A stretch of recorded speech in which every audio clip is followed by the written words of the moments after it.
El día de hoy vamos a ver tres tipos de intervención dentro del trabajo que se hace en relación a la salud mental. Y esto pues es aplicable tanto a nivel individual como a nivel de grupos, de programas donde se busca establecer las condiciones adecuadas para llevar a cabo el trabajo de los profesionales de la salud en materia de la salud pública. Entonces, vamos a ver la intervención, lo que llamamos la primaria, la intervención secundaria y la intervención terciaria, donde nosotros vamos a darle mucha importancia es a la primera, a la intervención primaria.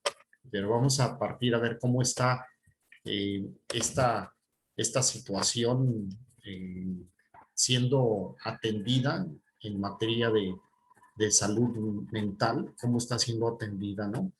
Vamos a ver un poquito de historia.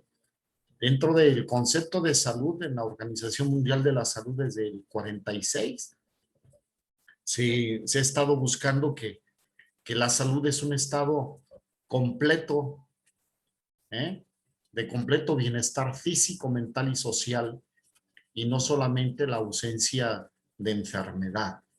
Entonces, fíjense cómo con la Organización Mundial de la Salud contemplaba ya desde aquel entonces la situación social, ¿no?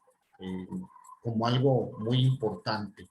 Mantener entonces un bienestar, pero real, ¿no? Real, acerca de las condiciones necesarias para que se diera pues este sentimiento. Es el logro del máximo nivel de bienestar físico, mental y social y de la capacidad de funcionamiento que permiten los factores sociales en los que viven inmersos el individuo y la colectividad.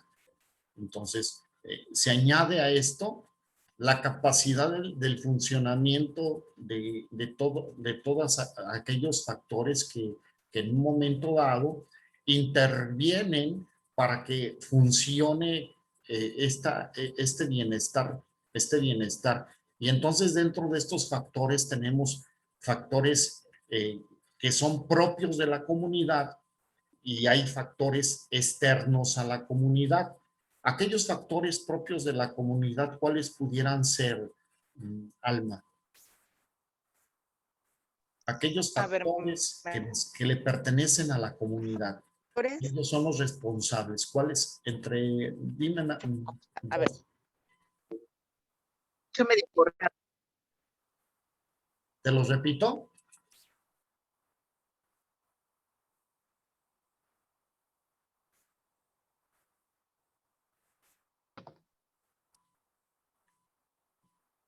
¿Sí lo escuchaste, Alma?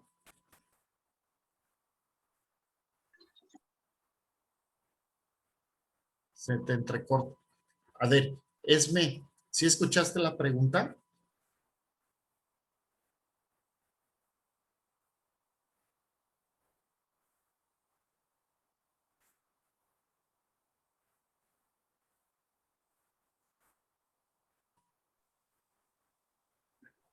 Maestro, ¿qué pregunta me hizo? La pregunta fue que dice, ¿cuáles son, para que esté funcionando bien una comunidad respecto al bienestar físico, mental y social, qué le correspondería a la comunidad? ¿Cuáles serían las responsabilidades propias de la comunidad?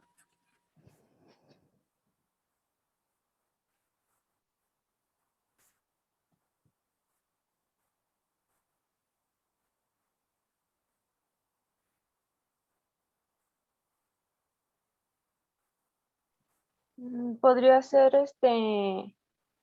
a lo mejor sí ejercer la libertad que cada quien tiene de opinar o así, pero con responsabilidad hacia con los demás, también con respeto en cuanto a la cultura, a la diversidad, porque pues no todos tienen la misma religión, la misma,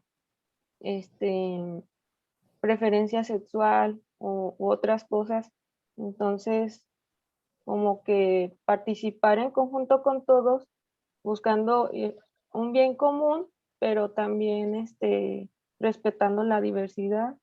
Ok, sí, sí, sí. Y, y como responsabilidad propia también de la colectividad, de la comunidad, sería responsabilizarse sobre las familias, ¿no? El poder educarlos dentro de la familia en valores. eh, Esto sería muy importante a nivel preventivo, ¿no? En la búsqueda de ese bienestar, pues sería la responsabilidad que tenga la comunidad, por ejemplo, respecto del respeto a las normas, ¿sí? Respeto a las normas. Esto va a ser entonces una responsabilidad de la colectividad. Y por otra parte dice que para que funcionen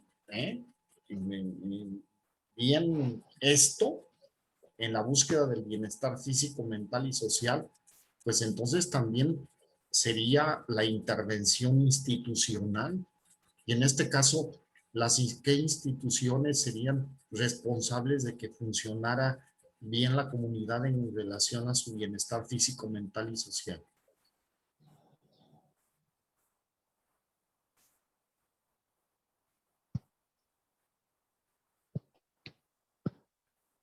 Hay muchas, profe, que son como los centros comunitarios, los DIF, desarrollo social.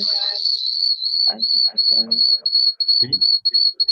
Entonces, ejemplos de eso institucional. ¿Y a quién pertenecen los centros comunitarios? ¿Quiénes son los responsables de que funcione?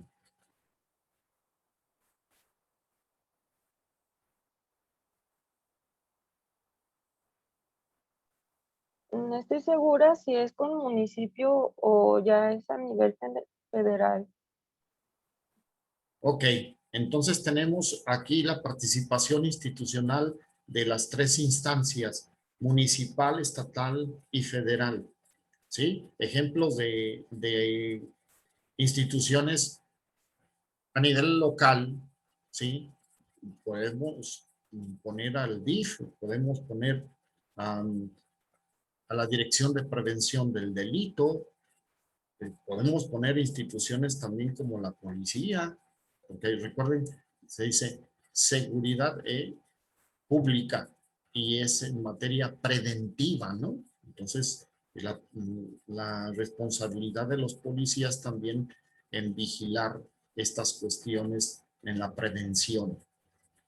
Y tenemos programas a nivel también estatal que promueve el DIF estatal o que promueve el Hospital General Regional que pertenece al Estado, donde hay programas en materia de prevención también. Y a nivel federal, pues tenemos la coparticipación de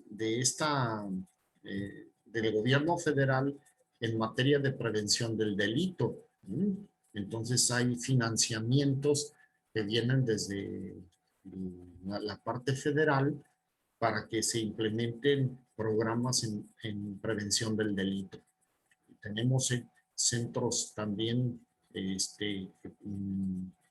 ayuda a nivel, de salud que pertenecen al gobierno federal, ¿no? Seguro Social es uno de ellos, el ISSSTE, que también tienen programas en esta materia. Okay. Salud y determinantes sociales de salud. Léelo, Gaby. Dice, biología humana, condicionada por la genética, afectada por el envejecimiento y modificada por el ambiente tecnológico. Medio ambiente, contaminante fisioquímico, psicosocial, cultural, climático. Estilos de vida, conductas de salud, nutricional, drogas, lícitas e ilícitas, sedentarismo, pobreza, violencia, otros. Sistema de asistencia sanitaria, equidad social, educación. Entonces tenemos dentro de los determinantes sociales de salud, tenemos estos indicadores. La biológica humana, que es el equipo biológico que tenemos como genética, ¿no? Y que va pasando por diferentes etapas y se va modificando de acuerdo al tiempo, ¿no? Al tiempo. En el medio ambiente, que también determinan ciertas situaciones sociales de salud, tenemos la contaminación, ¿no? Físico-química, la situación cultural, lo que se vive, la estructura psicosocial que tienen, el cambio climático. Esto afecta a la salud de las personas. Y los estilos de vida, ¿eh? hábitos de alimentación, el uso de drogas, el sedentarismo, ¿no? El no hacer nada, la pasividad. Mucho de problemas de obesidad se debe al sedentarismo y otros problemas que se pueden sumar a la salud, tanto física, mental y social, es el sedentarismo, ¿no? Estilos de vida, hablamos de los ninis, ¿no? Hacen todo un estilo de vida donde ni estudian ni trabajan, ¿no? Condiciones de pobreza, la violencia. Y el sistema de asistencia sanitaria, estamos hablando las instituciones que en un momento dado se comprometen y actúan, tienen programas, ¿no? De acción dentro de la comunidad, a nivel de salud, a nivel de igualdad social y de educación. Por eso, dentro de esto, nosotros tenemos luego que la comunidad, fíjate, este es un ejemplo de la asistencia social en educación, que la comunidad se preocupa, se interesa por dar educación, y entonces tenemos personas que a nivel de privado hacen una institución educativa, ¿no? Y ponen en marcha este centro de educación, que es un beneficio social. Y tenemos escuelas que pertenecen a la Secretaría de Educación de Guanajuato. Entonces, el gobierno del estado implementa, ¿no? Instala escuelas para que se dé atención a la comunidad, y tenemos instituciones educativas federales, ¿no? Dentro de aquí de León, Guanajuato, tenemos desde primarias, secundarias, ¿no? Y también a nivel federal, y tenemos instituciones educativas a nivel universitario, también federal, a nivel federal, como es la UNAM, el Instituto Politécnico. Entonces, ahí están los 4 determinantes, las 4 vertientes que tenemos respecto de lo que ayuda, de lo que abona y suma a buscar un bien en la comunidad. Y luego tenemos salud mental, las políticas públicas, salud y calidad de vida en las Américas, ¿no? Estamos hablando qué es lo que se ha venido haciendo a nivel de la América. La salud mental es uno de los problemas de salud más frecuentes en el mundo y contribuyen de manera importante a la morbilidad, la discapacidad y mortalidad prematura. Es una afirmación. Entonces, el equilibrio mental de la persona suma a un bienestar individual y comunitario.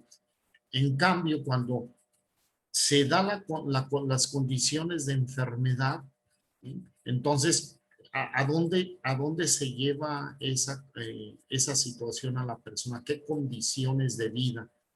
Pues los lleva a tener serias dificultades, desde una persona que en un momento dado tiene, por ejemplo, a nivel laboral, ¿no?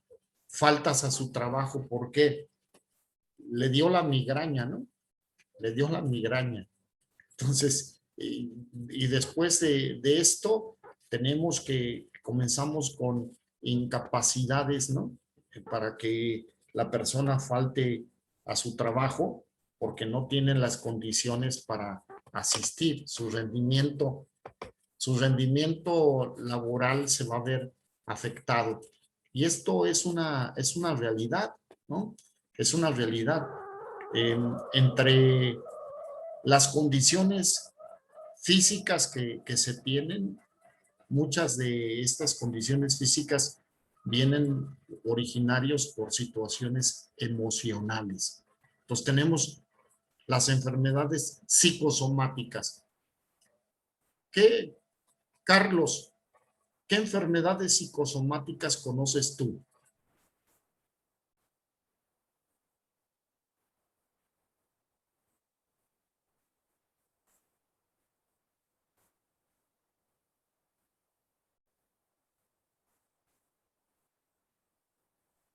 Pues podría ser como el estrés que después empieza a causar dolores crónicos. Por ejemplo, ya viene, entonces tenemos manifestaciones de estrés, ¿no? Que luego inciden en la salud de la persona física.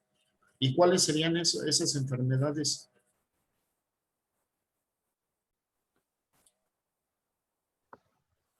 Puede ser como dolores de cabeza, Cefaleas, sí, sí se puede dar la migraña, otros, del estómago, La colitis, maestro. gastritis, colitis, ¿qué más?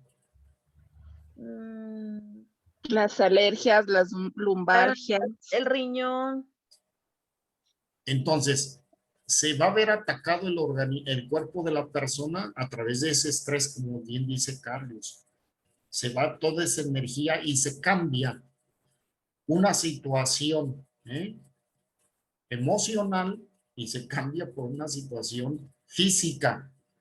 Tenemos luego baja presión arterial, alta presión arterial, la hipertensión, ¿no? O la hipotensión y trastornos del sueño, Trastornos sexuales. problemas, sí, trastornos en el funcionamiento de su sexualidad, etcétera, ¿no? Entonces, fíjate nada más, todo esto lleva a una zona de riesgo a una comunidad. Porque tenemos entonces gente muy joven discapacitada. Tenemos a gente muy joven que no puede desarrollar responsabilidades y contribuir a una actividad no nada más económica, sino de la vida ordinaria que conlleva una salud, ¿no? El participar con la familia, ¿no? En una actividad deportiva, en una convivencia. O sea, todo esto es una cadena que cuando algo está mal es como un hoyo negro, va jalando, va jalando, va jalando. Las adicciones, ¿no? Adicciones que son de alguna manera promovidas de una forma social, por ejemplo, el alcoholismo, el tabaquismo, y aquellas que no son legales, que son ilegales. Y pues todo esto nos da un mapa no bueno, ¿no? No bueno para el bienestar del individuo y de la comunidad. Léeme aquí, Alma. Salud mental, un derecho humano fundamental. Dice, si no hay salud mental, no hay salud real. La salud mental es necesaria para ejercer los derechos humanos fundamentales. Las personas con discapacidad mental tienen los mismos derechos y libertades fundamentales que el resto de la población. Ok, en teoría es muy hermoso, ¿no? Pero ¿quién toma la voz de las personas que van teniendo esta discapacidad mental? ¿Quiénes toman la voz en la denuncia? ¿Quiénes toman la voz para exigir atención? Pero no nada más es exigir la intervención institucional, sino también la responsabilidad local de la comunidad. A ver, voy a poner un ejemplo de este problema. Adicciones, ¿no? Drogadicciones. No hablemos de alcohol ni tabaquismo, sino ya hablamos del consumo de la cannabis índica, que es la marihuana, cocaína, heroína, cristal, solventes químicos, etcétera. ¿Qué es lo que sucede en la comunidad? Uno, ¿hay consumo? Sí, sí hay consumo, hay consumo. Y entonces el cuestionamiento es, ¿por qué se da ese consumo de esas sustancias? ¿Por qué se da? Pues puede ser por problemas familiares o Ah, porque no crecieron con una familia, este, pues no sé, lo más común es eso, ¿no? Que bueno, no está al pendiente. Sí, exactamente, que las familias no están al pendiente de sí. los hijos, muestran desinterés, no hay valores, no hay educación.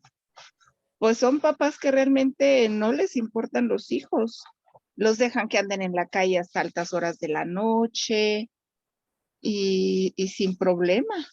Y pues ya de ahí ya los hijos se enfrascan en, como dice Esme, en los problemas que ellos traen y los amigos los van jalando. Si el papá no está al tanto de qué amiguito se junta con él y qué costumbres o como se dice vulgarmente qué mañas tiene, pues se van perdiendo los hijos hasta meterse a las drogas. O Fíjense tal vez que que también los papás son, o sea, consumieron drogas y los hijos vieron eso y sí, pues ellos sí. ajá, bien. O sea, dieron en el núcleo, en algo bien importante, ¿no? A nivel legal, ¿quién es el que ejerce el derecho de la patria potestad de los hijos? El Estado, el gobierno, la escuela, los maestros, la iglesia, no, ustedes lo dijeron, son los papás. Entonces, los papás no ejercen sus derechos y obligaciones dentro de la paternidad y maternidad que tienen. Entonces, todavía usaban algunos términos papás de decir, yo mando a mis hijos a la escuela para que se eduquen. Se Para que se eduquen. eduquen. No, pues la educación compete al padre, a la madre de familia y la escuela coadyuva, ¿sí? Coadyuva, toma una corresponsabilidad, pero no es responsabilidad de la escuela, de la institución educativa, la educación. Por eso hay institutos, escuelas que utilizan en su misión, ¿no? Esto, ¿no? Pues deberían de utilizar este otro verbo, coadyuvar, ¿no? Coadyuvar a. Y, y entonces, este es el origen de muchas situaciones, ¿no? Y dentro del funcionamiento de la comunidad, tenemos luego que conocen puntos de venta de drogas, ¿no? Conocen y no existe cultura de la denuncia, porque se me voy a meter en problemas. Y tienen en cierta manera razón, porque aunque dicen que la denuncia anónima, luego hay corrupción interna y señalan, les pasan esta información a los grupos delictivos y les dicen, pues del domicilio fulano de tal se recibió la llamada, fulano de tal se recibió la denuncia. Entonces, no tenemos, entonces, por una parte no tenemos una cultura de la denuncia para erradicar puntos de venta, ¿no? Y decirle a estas personas no entran dentro de nuestra comunidad. Y por otra parte, otro problema, ¿no? Que incide en los problemas de las adicciones es la corrupción que hay en las instituciones. Hay corrupción. Entonces, esto afecta el estado de equilibrio de la comunidad. ¿Sí? Y así podemos encontrar otros, ¿eh? Otros, muchos, muchos más. Como en parte de la corrupción es que los dineros, los presupuestos que están orientados a programas en materia de salud, ¿qué creen que pase con esos dineros?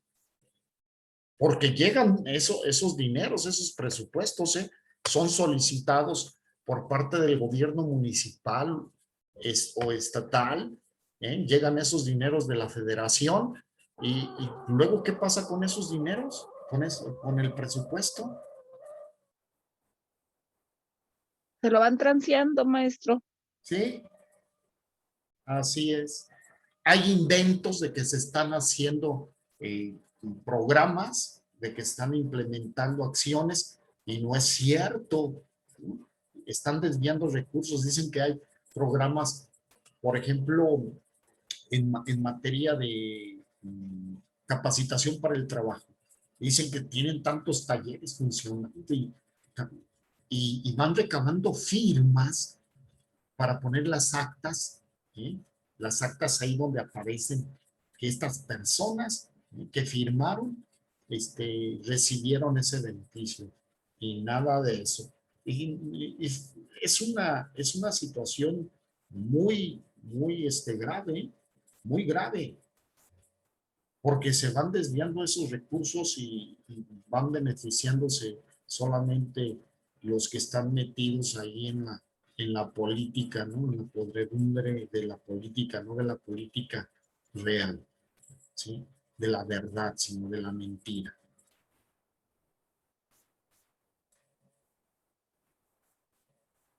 Esta es una gráfica donde nos da la proporción de hospitales que recibieron una inspección externa, auditoría o capacitación sobre protección de los derechos humanos de las personas internadas. O sea, tenemos gente que ya llegó a un proceso de hospitalización de incapacidad, ¿sí? Y entonces tenemos que, mira, en la proporción que se da en relación de la asistencia sobre protección de derechos humanos de estas personas. Tenemos en América del Sur, ¿no? tenemos este porcentaje del 39, ¿no? 38, y tenemos de América Central, México y el Caribe, que se supone que ha venido creciendo la asistencia en derechos humanos. El Caribe, no latino, y así es que tenemos en el promedio, en América del Sur, América Central, no contempla Estados Unidos, no contempla Canadá, tenemos que es poco menos del 50%. Ha crecido, sí, pero no es suficiente. Esto es bien importante, las disposiciones legislativas y financieras para personas con trastornos mentales. La situación de trastorno mental no nada más se ubica con personas que están hospitalizadas, sino que hay mucha gente que tiene trastornos mentales que andan deambulando. Yo creo que ustedes han encontrado personas, ¿no? Personas así, andan deambulando, no son atendidas y de alguna manera sufren discriminación, sufren por no tener un lugar donde vivir, etcétera, ¿no? Se dieron cuenta de una nota periodística acerca de los chubascos que han habido, de que personas que vivían en los lechos del río o en los túneles que donde viene a desfogarse pues como con los cauces y de desfogues hidráulicos, ¿no? Las tuberías, vivían personas y llegó el chubasco y ya se andaban ahogando. Unos de Sí, ellos maestro. fueron aquí en León y otros fueron en Monterrey, en el río Santa Catarina. Entonces, tenemos a gente que anda deambulando en las calles y que no tienen medidas de atención. Entonces, ahí vienen, son aspectos estadísticos, ¿sí? Igual, no, como no hay políticas, aquí hablamos de políticas, disposiciones legislativas, pues muchas veces puede quedar en términos de que sí existen programas asistenciales para ellos, pero cuánto de ahí a que se lleven a la realidad, pues hay que comprobarlo, ¿no? No nada más en el discurso bonito. Luego, no tenemos, aquí es bien importante, los protocolos de evaluación y tratamiento. No están, o sea, no están siendo aplicados, no están siendo utilizados. Ahí están. Hay formatos muy interesantes, pero que estos pues quedan como tal, ¿no? Nada más. Aquí están el número de países con leyes de salud mental, ¿sí? Aquí vemos que en América Central, donde pertenece México, están, sí, de alguna manera observándose, pero que no hay realmente un desarrollo de manera asertiva, ¿eh? O sea, hay muchas leyes como en nuestra Constitución Política de los Estados Unidos Mexicanos, tenemos ahí cuáles son los derechos y obligaciones de la gente, ¿no? Pero ¿cuántos de ellos son cumplidos por las personas? Y voy a poner nada más un ejemplo, en relación a ello. Dentro de la Carta Magna se establecen los derechos y obligaciones de la educación. Pero luego, ¿qué sucede cuando están los divorcios? ¿Qué pasa ahí con esa situación tan hermosa? ¿Cómo terminan los derechos y responsabilidades del padre y de la madre? Monse, ¿cómo terminan en la realidad de nuestro lindo México y querido y en nuestra realidad local? ¿Cómo terminan los derechos de qué, maestro? ¿Cómo terminan las condiciones de los divorcios, de las separaciones y luego qué actitudes toma el papá y la mamá?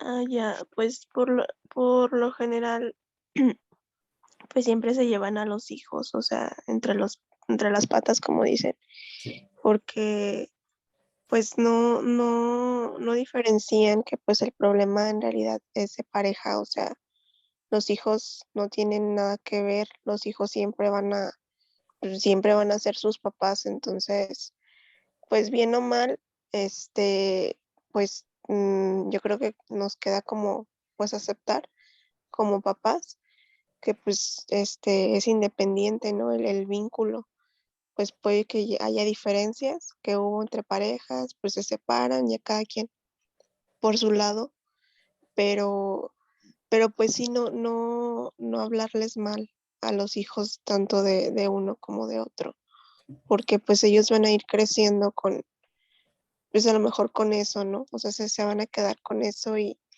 eso va a repercutir mucho también.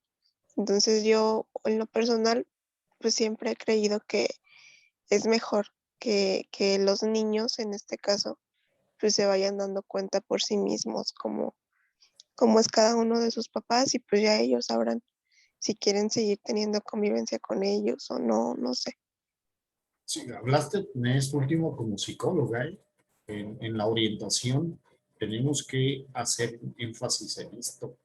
El hablar mal de uno del otro es como escupir para arriba, ¿eh? Entonces les va a caer. Pero la situación es que luego hay otras voces más, ¿no? Y esas otras voces más en la condición del término del vínculo matrimonial, en el divorcio, pues están los jueces, y los jueces también son los que determinan y señalan. ¿Y qué tal que si el juez es un desequilibrado, machista, pues le pega duro a la señora, ¿no? Y le pega duro a los hijos. Y así sí tenemos también por el otro lado, o sea, un juez que esté nada más del lado de la mujer, pues le va a pegar a los hijos y le va a pegar al señor, ¿no? Al papá. Entonces, esto debería ser el derecho, ¿sí? la ley habla de justicia, ¿no? De equilibrio. Entonces, otorgarle a cada quien lo que le corresponde. Y no, en la práctica se dan muchas situaciones, hasta corrupción a esos niveles, ¿no? Hasta corrupción a esos niveles. Y hablamos aquí también en otro punto del porcentaje del presupuesto que se utiliza. Entonces, cuando nosotros hablamos de los dineros, también hablamos de filtros, ¿no? De filtros. Y yo aquí les dejo toda esta situación de estadística que hay, ¿no? Esto, pues, es únicamente a nivel de información. No se los voy a preguntar en el examen, esto, ¿no? Pero aquí tienen, esto es interesante, ¿no? La prevalencia de algunos trastornos mentales y porcentajes de la brecha del tratamiento. La brecha del tratamiento es lo que falta por atender. Fíjate todos los trastornos que se presentan. ¿Sí me los puedes decir, Jennifer? Aquí los trastornos, el listado de los trastornos. Sí, dice psicosis no afectiva, depresión mayor, distimia, trastorno bipolar, trastorno de ansiedad, trastorno de pánico, trastorno obsesivo compulsivo, uso nocivo o dependencia de alcohol. Uso nocivo o dependencia de alcohol. Sí. Entonces, aquí tenemos unos de los trastornos, ¿no? No son todos, pero fíjate cuántas situaciones hay. Así es que tenemos un campo de trabajo enorme, ¿no? Como psicólogos en el ejercicio de particular, en el ejercicio ya de un trabajo comunitario. Si ustedes algún día toman posesión de un cargo público para que presionen y se hagan políticas públicas respecto de esto, hay mucho que hacer. ¿Sí? Nos queda un minuto, ¿eh? Vamos a quedarnos aquí, en la salud mental en la atención primaria. ¿Estamos? Nos vemos entonces a las 8:45. Sí, profe. Sí, gracias.